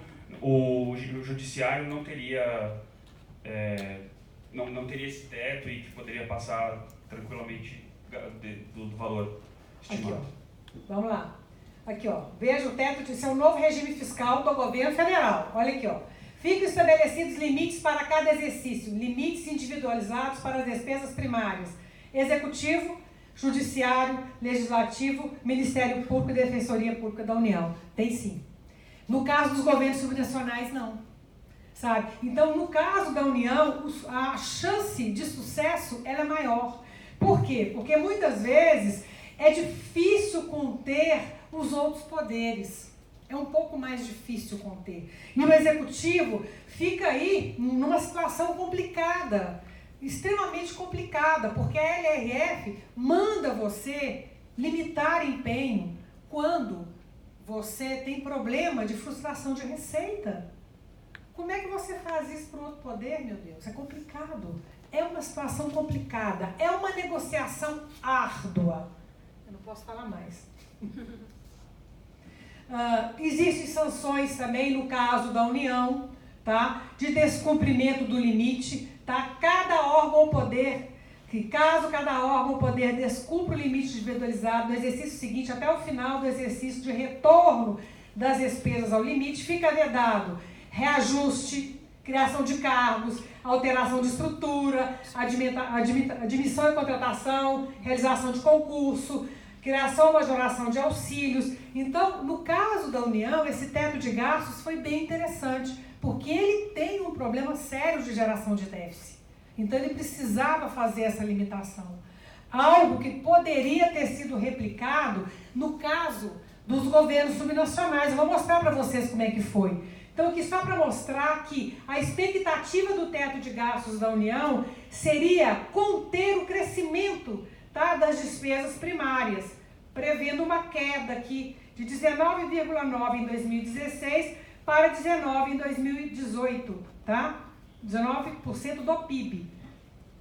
Em relação às receitas, aqui, ó, se eles conseguirem em 2018, conseguissem chegar a 19% o valor das despesas primárias, eles conseguiriam reduzir um pouco daquele déficit, porque as receitas estariam em torno de 19,8% do PIB. Então, seria 0,8% de folga que eles poderiam reduzir aquele déficit, aquela sequência de déficit primário que eles estão gerando. Então, seria bem interessante. Aqui é só mostrando a projeção. Se não houvesse o teto de gastos no governo federal, a despesa sairia dos 19% para 20,8% em 2025. Com a implementação do teto de gastos, essa despesa chegaria nos 16,8%. Então, quer dizer, haveria um efetivo, né, cumprimento aí do teto por parte dos governos, dos órgãos e poderes do governo federal como um todo. E no caso dos governos subnacionais? Olha, é uma sucessão de planos e de metas a serem cumpridas, como o professor colocou, que vem desde 1988 com a Constituição. Porque nela já se previa aquelas vinculações de educação, já se previa, lá tinha o artigo 195 da saúde, que depois foi regulamentado, com o percentual a ser aplicado em saúde. Então, aqui, desde da Constituição, na nossa última versão da Constituição, eu já tinha ali algumas determinações a serem seguidas. Depois disso, a Constituição, ela para os estados, foi favorável em que sentido? no sentido de que ela aumentou o percentual de transferências intergovernamentais de FPE e FPM. Então, isso favoreceria os estados a fazerem um ajuste. Mas, além disso, houve também uma melhora na arrecadação do IVA, do ICMS, que é um imposto que é arrecadado pelos governos subnacionais estados. Só que neste meio tempo, o que foi feito pelos governos subnacionais? Gastos, utilizaram toda essa fonte de recurso com o quê? Para gastar com despesa de pessoal e com outro tipo de despesa. Então, e neste momento também, a União criou na Constituição um outro tipo de receita não partilhada. Então, esse processo de descentralização de recursos iniciado aqui se reverteu rapidamente, logo depois, com a criação das contribuições sociais. Então, a União aqui, quando ela resolveu dar para os filhos mais dinheiro, fatalmente ela criou também uma forma de ganhar mais dinheiro e não dar para ninguém, ficar só para ela. Neste meio tempo, não fizemos o dever de casa, veio o primeiro grande plano de auxílio e refinanciamento de dívidas pela União, dos estados, dos governos subnacionais. E aqui já com uma série de metas a serem cumpridas, professor. Metas de superávit primário, metas de pessoal, que dentro constante nesse grande plano, que é o plano de ajuste e reestruturação fiscal. Logo depois veio a Lei de Responsabilidade Fiscal com outras metas, e aí estipulando publicação de relatórios bimestrais e quadrimestrais, também com metas de pessoal, de dívida. No último ano de governo, prevendo aí o artigo 42 que fala, né, da inscrição de restos a pagar, porque são dívidas que são deixadas de um governo para outro. Como se não bastasse isso, tivemos em 2014 a revisão dos indexadores deste plano, porque à época eles foram favoráveis, mas durante esse período eles passaram a variar muito além daquilo que reajustava as minhas receitas. Em 2016 veio o teto de gastos para os governos subnacionais, mas não com tanto detalhamento como foi no caso do governo central. Então existe aqui uma dificuldade muito grande, principalmente em relação aos outros poderes, e um plano que precisava ser reajustado em relação à Lei de Responsabilidade Fiscal e o PAF, a Lei 9496. Havia aqui um descompasso entre esses três planos. Tivemos para estados que tinham uma situação fiscal muito mais complicada, como é o caso do estado do Rio de Janeiro, de Minas Gerais, agora do Rio Grande do Sul, o grande regime de recuperação fiscal, com adesão apenas do estado do Rio de Janeiro, também com metas a serem cumpridas aqui. Quais são as metas, resumidamente? 3 anos sem pagar a dívida, privatizar a empresa, reduzir benefício fiscal concedido, tá? E mais recentemente nós temos o Plano de Equilíbrio Fiscal que foi encaminhado ao Congresso Nacional também. Então, quer dizer, não é por falta de planos e de metas que nós não conseguimos melhorar a gestão. Tem alguma coisa que nós precisamos fazer. E só falando um pouco mais da Lei Complementar 156, que é o teto de gastos dos estados, uma coisa que eu gostaria de destacar é isso aqui. Alongamento do prazo de financiamento por mais 20 anos. Então, eu pude alongar a minha dívida, essa que eu tinha com a União, por mais 20 anos e fiquei 18 meses sem pagar a dívida, serviços, tá, de dívida. Os estados ficaram durante 18 meses. Isso foi importante, por quê? Porque eles poderiam, neste momento, fazer um ajuste pelo lado do gastos. Qual foi o problema, tá, em relação à Lei Complementar 156? Essa variação negativa aqui foi o que foi deixado de ser pago durante esses 18 meses. É claro que a maioria dos estados não pagaram nada. São Paulo pagou porque existia um teto de 500 milhões. Então, São Paulo pagou pelo menos uma parte, mas os outros estados não pagaram nada. Aqueles que aderiram. Então, aqui é só explicando um pouco mais. alongamento até 20 anos em 18 meses de reduções extraordinárias. Isso aqui é só para mostrar os efeitos aí, né? Na realidade, houve então essa parada de pagamento e a expectativa é que em 2050 os estados que aderiram à Lei Complementar 156 eles possam quitar aí as suas dívidas perante a União. E o que aconteceu com esse teto de gasto, essa lei complementar? Nós tivemos 19 estados que aderiram, mas apenas 9 cumpriram o teto. Por quê? O que tem a ver isso com vinculação? O teto é crescimento da despesa primária. Tá? O que está excepcionalizado dentro dessa despesa primária? Educação, saúde, fundos, a receita de previdência. Então, o que acontece? Se eu tenho crescimento de receita, eu tenho crescimento da despesa de educação e saúde, não tem? Eu tenho, não tem como eu não ter. Não tem jeito. Ela não está excepcionalizada. Então, uma das grandes dificuldades que esses estados encontraram foi em relação a isso. Precatório. Por exemplo, pagamento de precatório. A emenda constitucional fala que eu posso utilizar precatório privado, um percentual para pagamento, tá? Eu posso utilizar depósito judicial privado para pagamento de precatório. Então, por exemplo, o Estado de São Paulo, no plano de pagamento de precatórios, tinha previsto 7 bi em 2018, 7 bi privado, para poder quitar parte do seu estoque. Se ele sacasse esse precatório, esse depósito judicial, para pagar o precatório, ele estouraria o teto de gastos, porque não estava excepcionalizado. Então, assim, são questões que precisavam ser pensadas e não foram tão bem pensadas na lei complementar. Tá? É uma coisa que nós, assim, os estados sempre reivindicam a União. Antes de encaminhar os planos, discuta com os governos subnacionais. Porque a implementação disso nos governos subnacionais tem um impacto diferenciado. E se você não excepcionaliza algumas questões, você não vai conseguir cumprir. Tanto que o PF traz uma série de alterações, né, a essa lei complementar.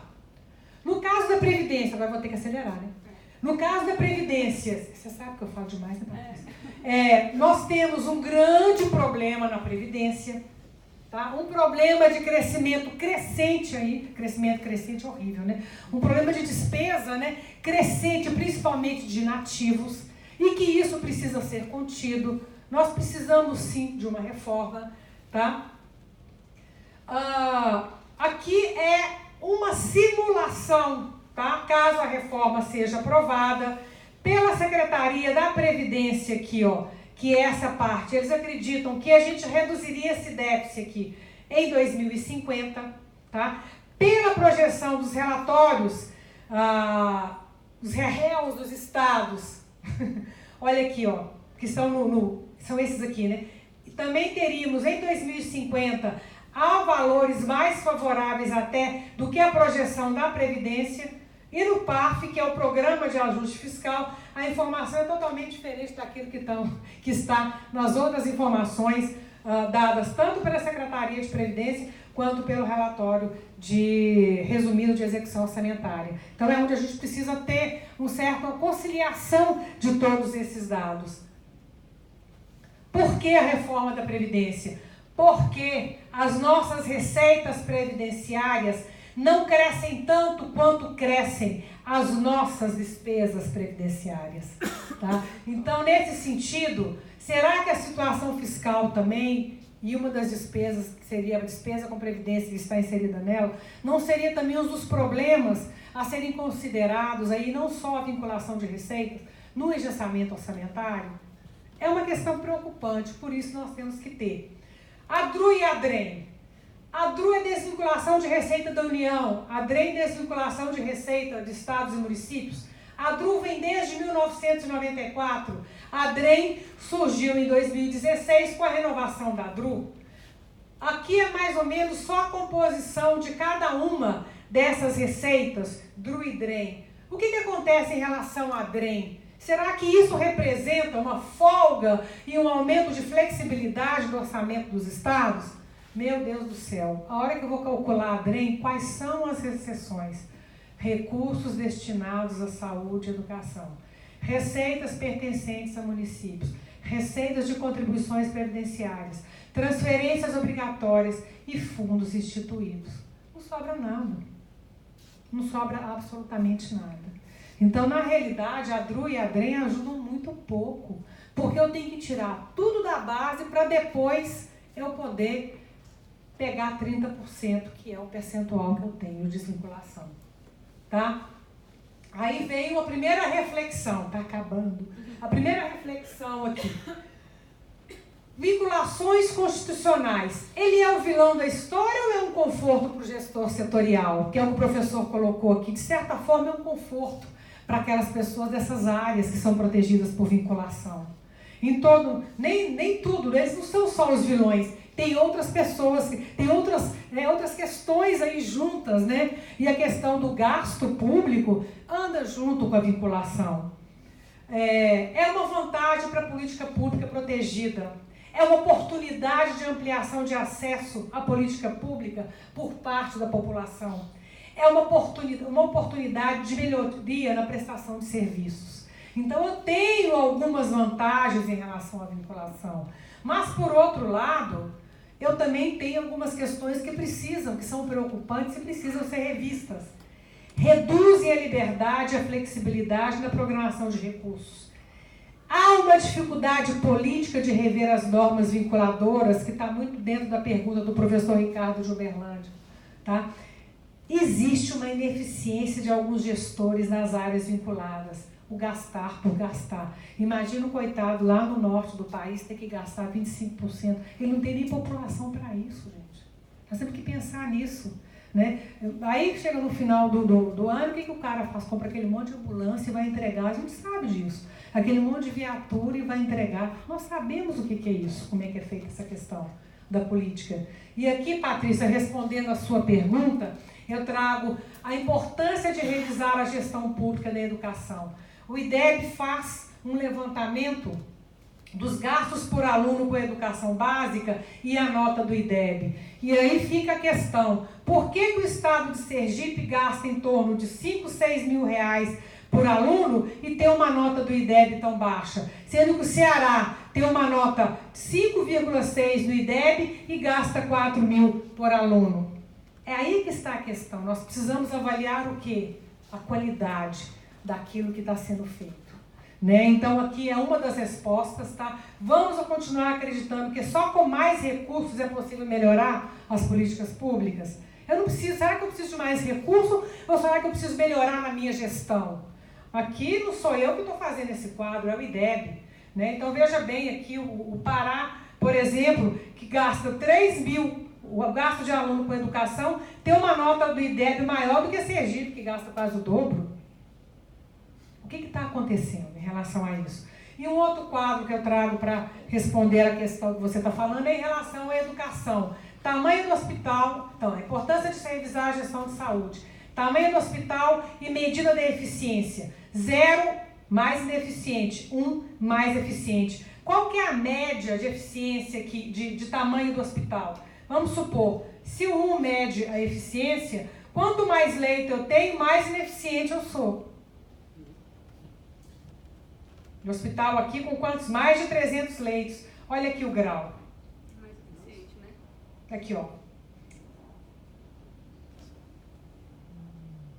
Mais o quê? Não, ele não é mais eficiente. Aqui, ó. Quanto mais leitos eu tenho, tá? Aqui é como se eu não tivesse aqui falando que ele é eficiente. Não, ele não é eficiente. Eu vou te provar pela outra transparência. Olha aqui. A média de eficiência é 0,8, 0,28. Faixa de leitos, tá vendo? 0,28. Quanto maior aqui a quantidade de leitos, maior deveria ser a eficiência dele. Não, a média de eficiência em relação ao tamanho dos hospitais é 0,28%. Essa é a média. Aqui, é claro que eu tenho hospitais mais eficientes com 300 leitos. É isso que está dizendo. Mas a média não é essa. Tá? Aqui sim, eu tenho alguns hospitais que têm mais leitos, que têm uma eficiência 0,45, enquanto o desejável seria 1. Mas a média é 0,28. É isso que eu preciso rever na questão da educação. E no caso da Previdência, só para vocês terem uma ideia, o déficit atuarial aqui dos entes, né, uma dívida dos entes de servidores ativos e inativos, em 2016, 5,2 trilhões. Isso representava naquela época 83% do PIB brasileiro. Nós temos que ter uma reforma da Previdência. Eu não estou falando que essa é a melhor reforma que está lá, mas alguma reforma precisa ter. E para finalizar, algumas reflexões, é a última transparência, eu juro por Deus. Algumas reflexões. É um problema, vinculações constitucionais e gasto obrigatório. É um problema que tem que ser resolvido mediante reforma. É reforma constitucional, não tem outro jeito. Porque a maior parte das vinculações estão na Constituição. Ou então reforma legal, porque são em leis financeiras. Tá? Repassa por repensar algumas vinculações de políticas sociais. Se eu tenho poucos recursos, eu tenho que melhorar a minha gestão. Eu não posso querer mais recurso, mais recurso. O que eu tenho feito? Eu não estou medindo o que eu estou fazendo. Eu preciso melhorar em termos de eficiência. Tá? Requer ajuste pelo lado do gasto. Eu preciso de disciplina fiscal. Não tem jeito. Eu tenho vários planos de ajuda. Tá certo que os planos precisam ser revistos. E estão sendo revistos a partir do último plano que foi encaminhado. Mas alguma coisa eu estou fazendo errado também. Tá? Despesas com previdência, dívida, vinculação, pagamento de pessoal representam quase 100% do orçamento. Então não tem jeito. Vinculação é boa? Ela é boa. Olha, troféu joinha para ela. Gasto público é necessário? É também ótimo. Mas não dá para continuar com o quadro fiscal desse jeito. Gestão tem que melhorar, tem que melhorar. Vinculação tem que repensar, tem que repensar. Doa quem doer, tem que repensar, porque eu tenho outras políticas públicas que eu preciso entregar à sociedade. E alguns resultados aqui apresentados, nós temos assim, experiências exitosas, muitas, mas nós temos muito o que avançar em termos de gestão. Tá? Era isso que eu queria trazer para os senhores. Desculpa o avançar aí, né, Patrícia? Eu nunca cumpro o horário, mas eu agradeço a atenção aqui, né, e a oportunidade de estar aqui trocando esses conhecimentos com todos vocês. Muito obrigada.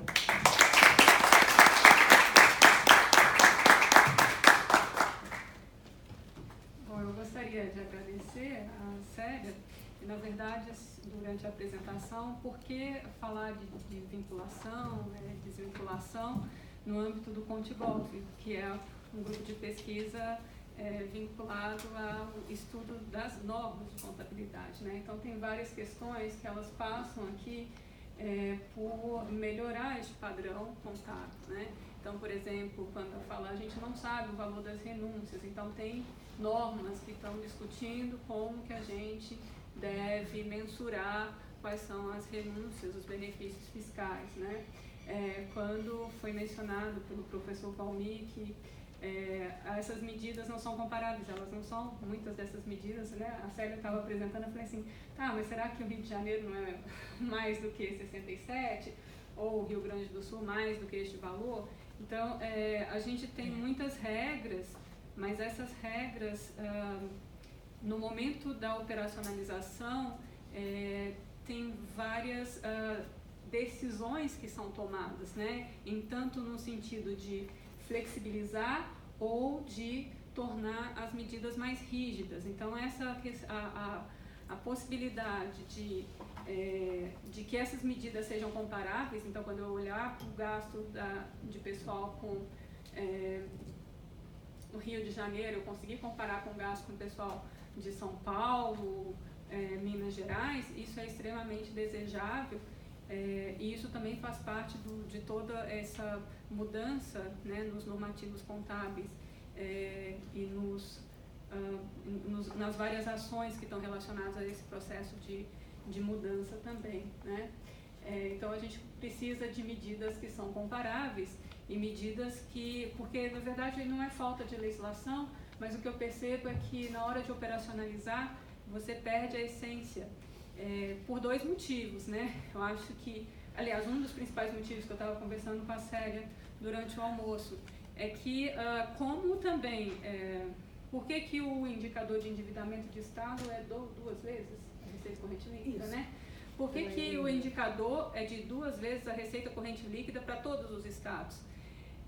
Isso está adequado? Será que esse indicador de 2 vezes a receita corrente líquida é tão adequado para o estado de São Paulo quanto para o Acre? Né? Quem tem capacidade de se endividar? Capacidade de endividamento é a mesma, né? Que foi a tese do Severino, professor Gilberto, lembra, né? Então a gente vê que não tem diferenças na capacidade de endividamento.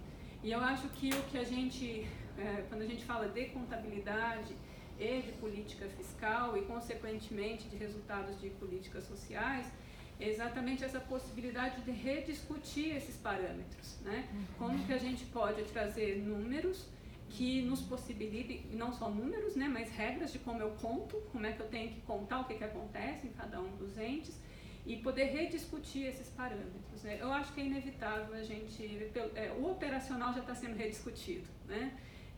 Como que eu operacionalizo a regra? Se eu trago ou não despesas de terceirização, como que eu trago, como que eu não trago, essa operacionalização está sendo rediscutida, mas eu acho que a gente ainda vai chegar no ponto de rediscutir estes parâmetros mais gerais, de endividamento, de serviço da dívida, despesa com pessoal. Acho que essa é o grande desafio que nós temos aí pela frente. Pode. Só uma questão que eu achei interessantíssima que a professora tocou em relação à rediscussão, né, do que pode ser ou não considerado como despesa. O quanto que foi importante essa rediscussão vir à tona em função do tipo da manipulação dos dados, não seria manipulação, mas da organização dos dados pelos governos. Então, é importantíssimo você ter um padrão. Então, a contabilidade, essas novas regras, né, elas têm um papel fundamental. Porque eu não sei, e a Patrícia falou com toda certeza, se a despesa de pessoal que está sendo apurada pelo Rio de Janeiro é da mesma forma que São Paulo e Minas Gerais estão apurando. Não, e não são da mesma forma. Né? Então, assim, eu acho que a contabilidade, ela traz essa luz, né, essas novas normas, tudo isso que vocês vêm trabalhando, isso vem trazer uma nova forma, um novo olhar e novos números. Porque nós precisamos desnudar realmente qual é a situação. Tá? Obrigada. Imagina. Bom, mas eu não sei se vocês gostariam de fazer alguma última consideração, alguma pergunta, alguma questão? Não?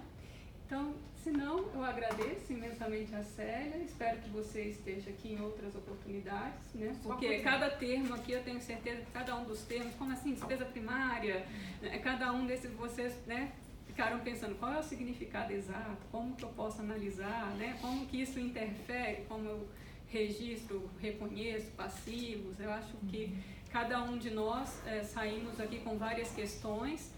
Tem alguns que vieram com dever de casa, né, Georgia? Qual é a questão, né? Então, eu espero poder contar com a sua presença em outros momentos aqui nos nossos eventos do Contigov. Te agradeço imensamente e agradeço também a equipe do Contigov que preparou, né, todo o encontro. Patrícia, Maiara, Luciano, João, Felipe, né, que estiveram aí. Estou esquecendo algum nome? Não? Que, na verdade, eles que fazem isso tudo acontecer, né? Então, muitíssimo obrigada a todos vocês, viu? Obrigada.